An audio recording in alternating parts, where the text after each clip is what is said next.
Good evening and welcome inside of Heart Health Park for Quest for the Cup, the final. I'm Chris Tavares. We're just about 30 minutes away from kickoff between Sacramento and Orlando in the U.S. Open Cup final. It's the culmination of a 5-month-long journey for Sac Republic that started right inside of here back in early April. Sacramento opened up with an easy win over the Portland Timbers U23 team. Blasted in! Republic FC then beat Central Valley Fuego and Phoenix Rising to set up a date with its first MLS opponent of the tournament. Just how much will the heart health be tested here? The San Jose Quakes, a Northern California rival that had eliminated Republic FC 3 times in past Open Cup matchups. But the Republic didn't let the burden of history weigh it down, handily beating the Quakes 2-0 to advance to its first ever berth in the quarterfinals. Waiting for Sacramento? The LA Galaxy, one of the oldest and most decorated teams in Major League Soccer. But Republic FC once again stared down an MLS team and came out on top, taking down LA 2-1 on the road in Southern California. Give them credit, they deserve it. The win earned Sac Republic a spot in the semifinals, and the draw once again broke in its favor, giving them a home game against Sporting Kansas City in the middle of the State Fair. Through 90 minutes and 2 15-minute periods of extra time, it was a 0-0 draw. So the match went to penalty kicks, and there Sac's biggest stars shined brightest. Malik Foster stunned the entire stadium with a dramatic Panenka.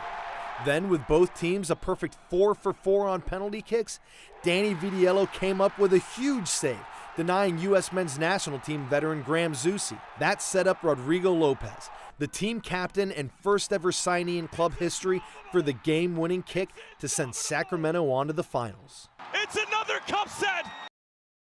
That semifinal match against Sporting was obviously filled with a whole bunch of dramatics, with plenty of them coming from Danny Vitiello right here in goal. He's been fantastic the entire tournament. In fact, the entire defense has, posting 4 shutouts and only giving up 2 goals in 6 matches. And while Vitiello gets the credit for the clean sheets, he's quick to spread the love. The coaching staff, they put out a great game plan, and we've been following it. And, you know, the guys in front of me are amazing. I mean, all 10, 11 guys in front of me, they work their tails off, you know, to make sure that we protect our goal. And that's what you need in order to get clean sheets, is all 11 guys to have one focus in stopping the opponent. And luckily enough, we've been able to do that. Now, I want to talk to you about the art of defending penalty kicks, because that was how it all came down to advance you guys to this round. What's the mindset like when you're on the line and the game is on the line in a penalty kick? Yeah, so, I mean, right away, any penalty kick, you know, it's a mind game right away. And right when that whistle blows, you know, or the guy stepping up to take a penalty, you want to try and, you know, mentally get in his head a little bit to give you that little edge, you know, because ultimately this goal is huge, right? Goal is ginormous, and, you know, I can't cover the whole thing, so I got to make it so that, you know, he doesn't take the perfect shot into the corner, you know, because it's a game of inches at the end of the day. Even if I dive the right way, I'm probably not the favorite to even save it. So you just got to try and explode off the line, and, you know, if they give you a chance to make the save, you know, you got to make the save. So in the penalty kick situation with Sporting Kansas City, what's going through your mind is, I mean, they make their first 4, and then you come up with maybe was it the biggest save of your life? I would say it's up there, definitely up there. I mean, in that type of game, in that type of pressure situation, probably. It was just all about being in that moment. Again, the pressure wasn't on me, it's on the shooter, and, you know, make the save and end up being the hero, I guess. Is your thought going into penalty kicks, I just need one? Usually, yeah. I usually like to save more than one. But, getting greedy. Yeah. But no, all it is one. You know, I had five shooters who did their job, you know, and made their penalties, and, you know, all I needed was one on that day, and we got it. So all of that is now kind of in the past, and now you turn your focus to Orlando City. What are your emotions like as you get set for this championship match? Yeah, I mean, again, Orlando, they're an MLS side. They're going to be a great opponent with great players, and, you know, we'll watch film on them, you know, and we'll get ready for them, and we know they're going to come out with all they have, and, you know, we just got to make sure that we take the moment in. You know, it's a final, it's a big game, it's going to be in front of a big crowd, and you know, we just got to take it all in and give it all we got to, you know, get over the Maybe hump. some good news for Vitiello and the defense. This year in MLS play, Orlando City only has 35 goals. That ranks well near the bottom of the entire league. But on the flip side of that, in the semifinal match, the Lions found the back of the net often, beating the New York Red Bulls 5-1. The Republic's been pretty lucky throughout this Open Cup run by the sole fact that it's gotten to host 5 of the first 6 matches at home. Now, obviously tonight's game is on the road in Orlando, but there still figures to be a strong Sacramento contingent at Exploria Stadium. Our photojournalist Grant Hansen was on hand here at Heart Health Park for Republic FC's last home match, and he gives us a look at the energy that Sac fans bring, with a special assist on that night from the Sac State Band, which was on hand for a 1-0 win over Oakland. This is a warm-up game. This is a warm-up game. We're ready for Orlando.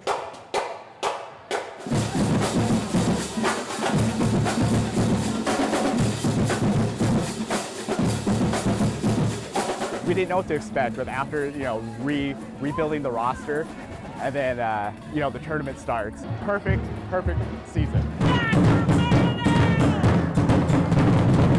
I told my wife, I'm like, look, if they make it to the final, wherever it's going to be, we should go. And she's like, yeah, 100%, let's do it.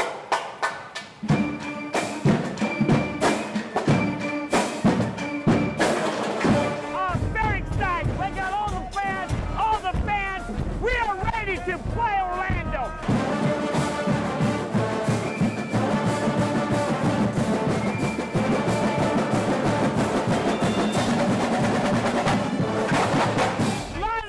Lot of noise, and we're gonna be doing it, so I gotta go. 1, 2, 3, make some noise, Sacramento!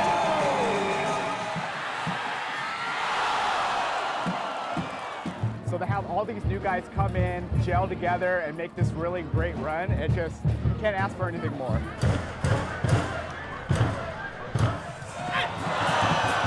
It's gonna be amazing being together in that hostile environment, cheering on our boys, and then to watch, you know, them take home that hardware at the end of the night. It's gonna be magic.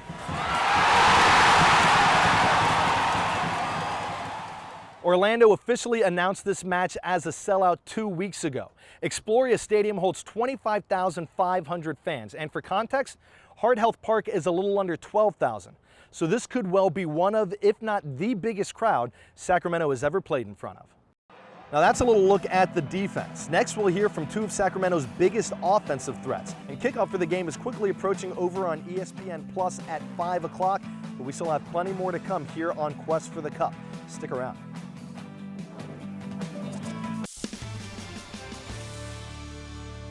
Welcome back inside Heart Health Park and Quest for the Cup, the final.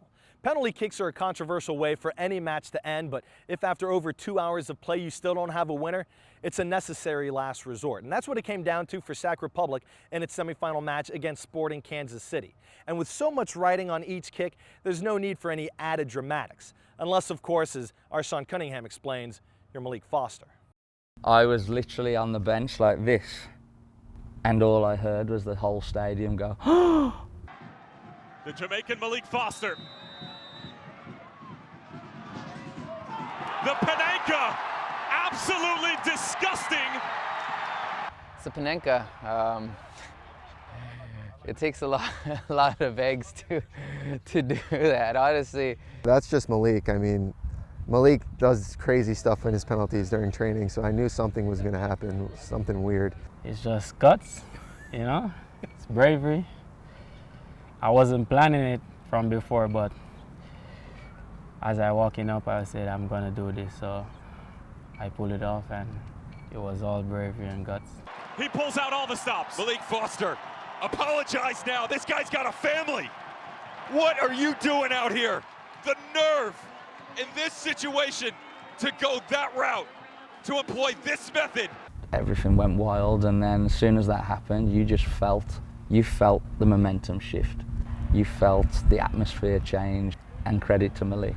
Thanks to God it pulled off, because if it didn't, who knows the criticism I would get today.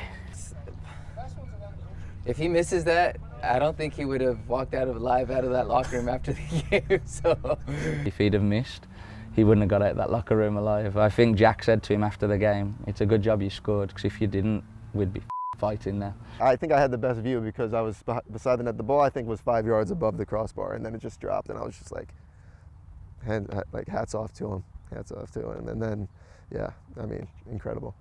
Had you done it before? Never. Really? Never. Never in a game? Never.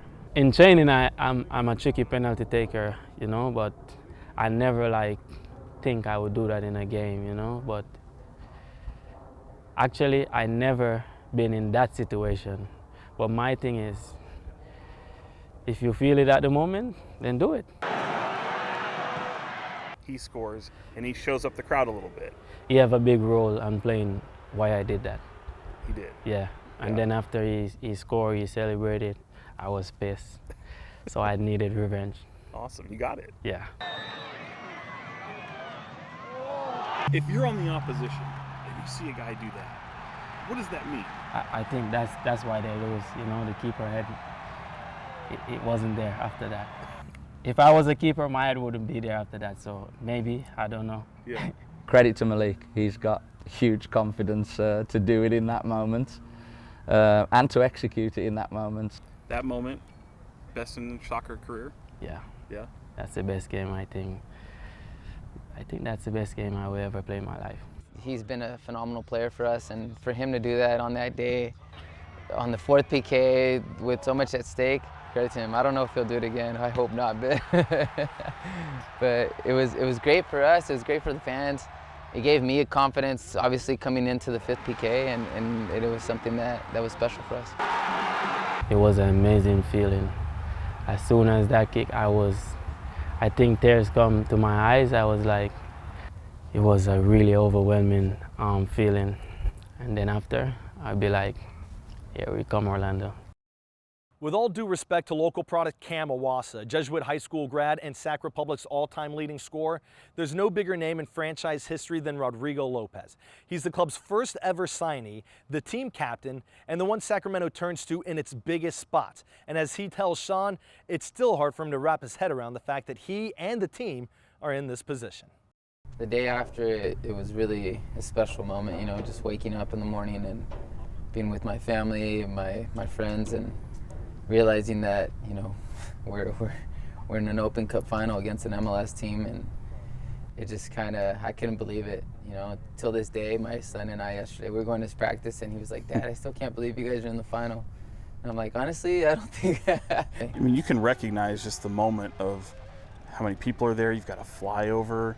There's a lot of media there. I mean, do you try to block it out in the moment, or do you kind of enjoy it while you can? No, you have to enjoy it. I think, you know, maybe there's a little nerves going through our bodies, but if you know how to manage it and if you know how to turn those into something positive, then obviously, you know, you get over it right when the whistle starts, and that's what we try to do. You know, that's what I did personally. You know, once the whistle blew, I was all game mode and focused on doing the best for my team so that we could pull the victory. And you go in at halftime, and obviously it's no score.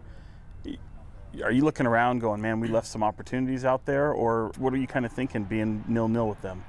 Any time you keep a team like them, especially with such good attacking players, you keep them at 0, you know, you always have a chance. Halftime, 0-0, obviously, you know, our goalkeeper had a great first half and kept us in the game. That's just huge for us. You know, it gives us that confidence that, you know, we know there's someone back there that's going to save us. And obviously we were trying to do everything possible to score, but, you know, obviously we were playing against a good team, and the game was just really tight. I thought it was fairly even both ways throughout 90 minutes and obviously extra time. You're part of so many big moments in this club's history.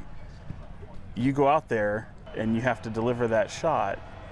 You're approaching the penalty box. Like, do you just go, it's just another moment for me, here we go again? You know what, I was praying so much. I don't know if the camera could show you, but one thing I didn't want to do is let my teammates down, because 120 minutes to fight like that and to give all you have. I just smiled, I ran up to the ball with confidence, and obviously the rest is history. Rodrigo Lopez! It's It's improbable! It's indomitable! It's another cup set, and Sacramento Republic are off to the final! I mean, I tried to do an EPL, English Premier League, Sunday morning knee slide, and it just backfired on me, and I was cramping so bad, my calf was just done. I cramped up twice before that in the game, so the same spot, and as soon as I went down, I felt it. I really wanted to celebrate, but I was just trying to get everyone off me, kicking people, and I was cursing at everyone, so it was kind of funny, but at the same time, once it went away, it was just a great feeling. Elation, right? Yeah, just being able to celebrate with our fans and just seeing these guys happy. I don't think many players could say they've been in an Open Cup final, you know, or in a cup final. Hey boys, we're in the Open Cup final! Now you have Orlando, another MLS opponent. Does it feel like here we go again, or does this one kind of feel a little bit because you're one game away from a cup? Yeah, at this point, we want to win. We want to make history. We want to, you know, finish this book off, this story, whatever you want to call it, in the perfect way. And we know we have a good team in front of us, but we're also a good team. And you know, when we come out and we're together, I don't think anyone in this country could beat us. One last break, but before we wrap things up, we're going to check in with Mark Briggs, who's been pushing all the right buttons during this tournament, leading the Republic to unprecedented heights. We're just a few minutes away from kickoff of the latest chapter in this historic run. The match will kick off over on ESPN+, but don't go away just yet. We're back with Quest for the Cup, the final, on the other side.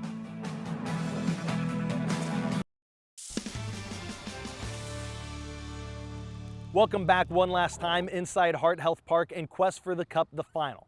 Mark Briggs has already made history with Sacramento as the first USL team to make the US Open Cup final since 2008. Now he and the Republic are trying to become the first lower division squad to win it all since the Rochester Rhinos did so in 1999. I caught up with Briggs recently, and his emotions are exactly as you'd expect ahead of the biggest match of his life. Excitement for what's ahead. Excitement to the fact that we're in the final, and also a belief that we can achieve the goal that we all had at the start of the tournament. You've only had to go on the road twice during this tournament. You went down to LA, which is an in-state trip. What's this road trip going to be like, flying across the country, about as far as you can get in the continental U.S. and having to play a game? What is this road trip going to be like? Obviously, it's difficult. It's difficult when you travel across country to then go into Orlando's home in front of 30,000 people. That'll all, apart from our fans, they'll all be against us. They'll all be vying for Orlando to get their first trophy in their history. But the travel is just something we have to deal with. That's part of our job. That's part of what we have to do.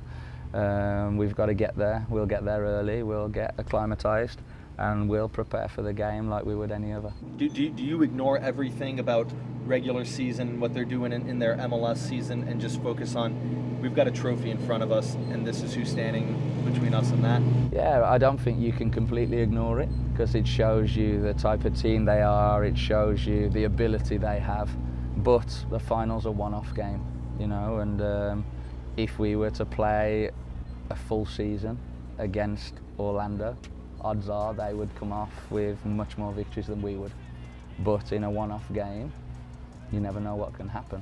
And we're going to Orlando to win a cup. We're going to Orlando to compete with a very good team, but we also have a belief that we can beat this team, and I think that's the most important thing.